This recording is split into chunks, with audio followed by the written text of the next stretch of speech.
Let's back up. The story of evolutionary theory really begins with Aristotle. Aristotle, who also came up with the scientific method, believed that nature existed as a hierarchy that he called the great chain of being.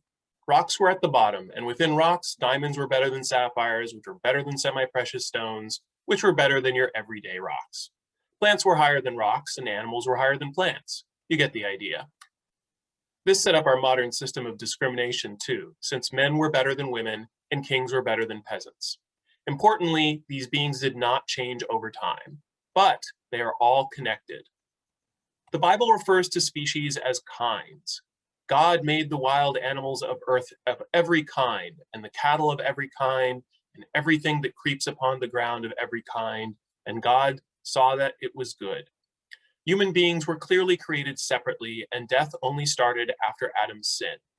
Based on the detailed data collected from within the Bible, a Jewish historian of the 1st century AD calculated the age of the earth to be 6,000 years. 30% of Americans currently also believe this to be true. I want to point out that most religious scholars do not equate kinds with species. Cats, which include domestic cats, tigers, lions, and pumas, are a kind. Dogs and bears and sauropod dinosaurs are each a different kind. That matters because it allows for some leeway for evolution within kinds. People knew from direct evidence that populations can shift, but only by selective breeding or artificial selection. Through this process, breeders mate individuals with certain traits to create a new type. For example, if you pick the smallest dogs to breed over multiple generations, you can alter the average size. We have done this with all domestic plants and animals. A pug bears little resemblance to a wolf, but we have historical records of how we created a pug from a wolf. Wild bananas are small and filled with large seeds. Wild corn has few kernels and is not as sweet. This proves that change can occur, at least within species and when guided by humans. Linnaeus was a deeply religious man, and his goal was to better understand God by surveying God's creations. So he came up with a classification scheme that gave names to kinds, which he called families. He noticed that some kinds look more similar to one another and put them into higher groupings called orders, classes, and phyla. He grouped all life into one of two kingdoms, plants and animals. Linnaeus also noticed that kinds can be broken down into very similar groups, which he called species. He gave each species a Latin binomial, which includes the genus and the species. Like Aristotle, Linnaeus believed all species were created perfectly by God, all at once, and therefore have not changed since. Though there were occasional philosophers and naturalists that disagreed about the immutable nature of life, it was not until 1809 that French naturalist Jean-Baptiste Lamarck came up with an explanation for how species might change over time. His transmutation hypothesis suggested that the use or disuse of anatomical structures alters them during the life of the organism, and that the traits can be passed on to their offspring. A giraffe that stretches out its neck to reach leaves will have babies with longer necks. The lack of empirical evidence caused Lamarck to be ridiculed by the scientific community. French paleontologist Georges Cuvier compared depictions of animals to modern specimens and found that they did not look any different, another blow against evolution. However, Cuvier also observed that the fossil record went through changes. He noticed the sudden disappearance of species, which he thought was due to acts of God, like floods, that caused the extinction or loss of species. He called this theory catastrophism. Therefore, the environment changed over time, and not all species survived these changes. The flaw in Cuvier's thinking about evolution was that he believed the Earth was 6,000 years old. How could that much change have occurred in such a short time? Charles Lyell's study of geology suggested the Earth was much, much older. He calculated the time it would take for the formation of mountains, canyons, and other geological features, and came to the same conclusion as Cuvier. It was not possible, but instead of saying it didn't happen, he argued that the age of the Earth was miscalculated. The slow processes required to form the geography of our planet that were caused by the movement of plate tectonics became known as uniformitarianism, directly opposing catastrophism. English economist Thomas Malthus published an earlier essay of relevance.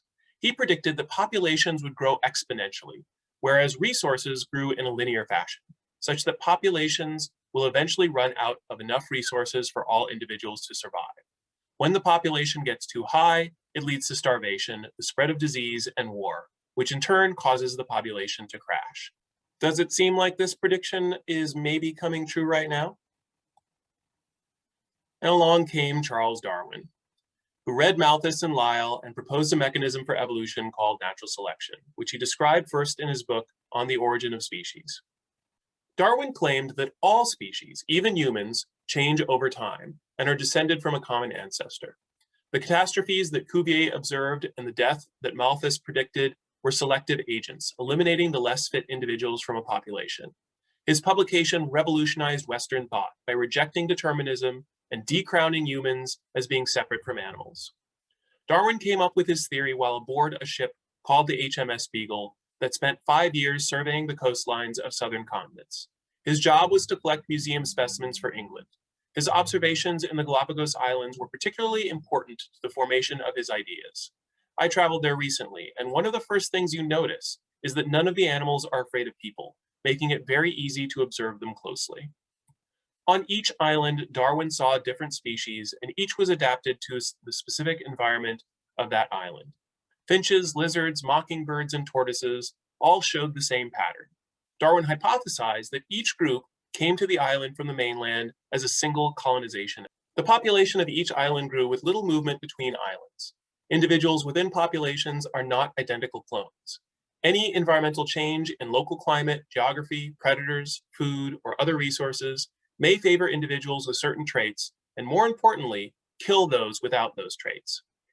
If there is some way that traits get passed down from parents to offspring, the next generation should have more favored traits than the last one. In other words, Darwin felt that nature could do the same thing humans did with selective breeding. It just might take a lot longer. This is natural selection. And if the same species get broken into separate populations that are unable to breed and occur in different environments, with enough time, they will evolve into separate species. Darwin even sketched a phylogeny to illustrate how it worked. It took Darwin 23 years to publish The Origin of Species.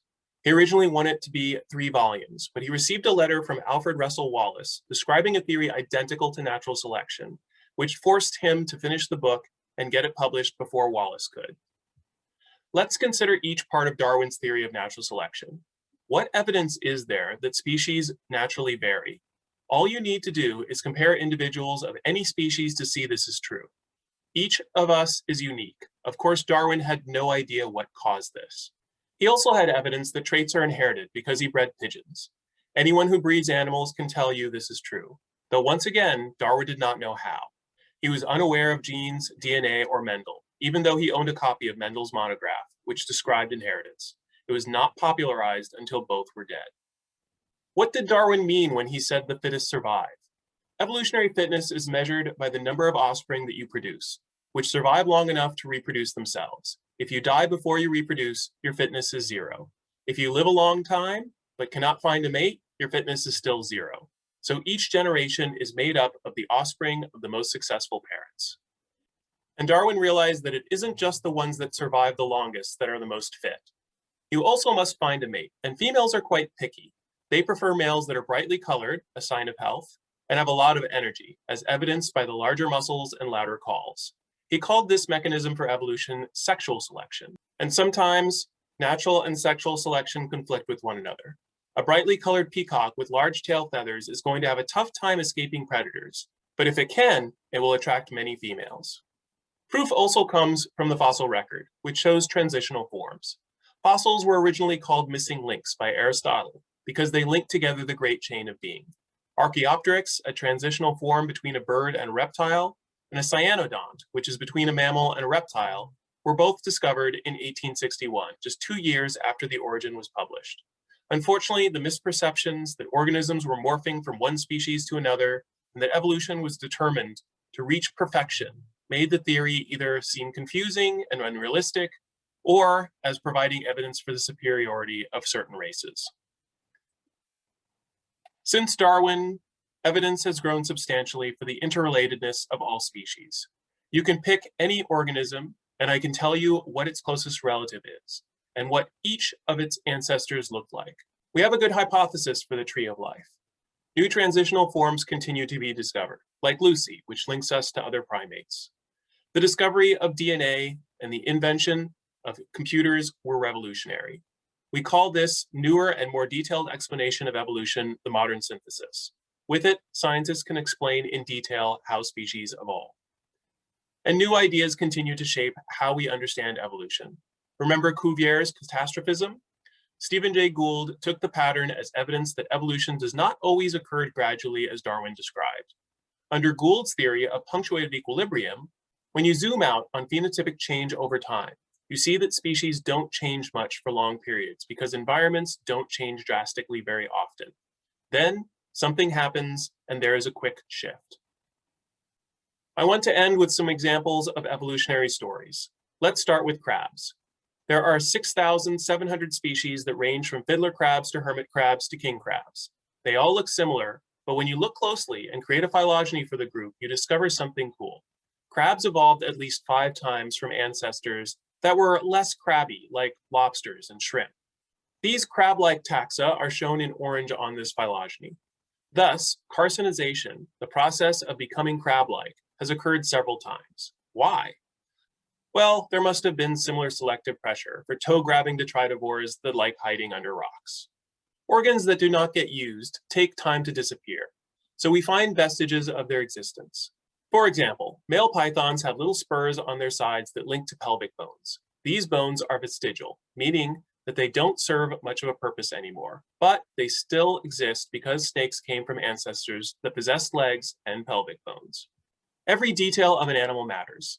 Dull colors are for camouflage, referred to as cryptic coloration, and bright colors are either associated with sexual selection or warning coloration, referred to as aposematic coloration.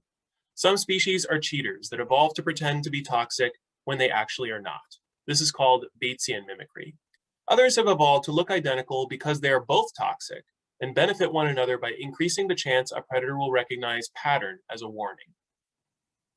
This is called Mullerian mimicry. Let's see if you know why this caterpillar has this pattern. But the point is that evolution gives meaning to the details of our natural world.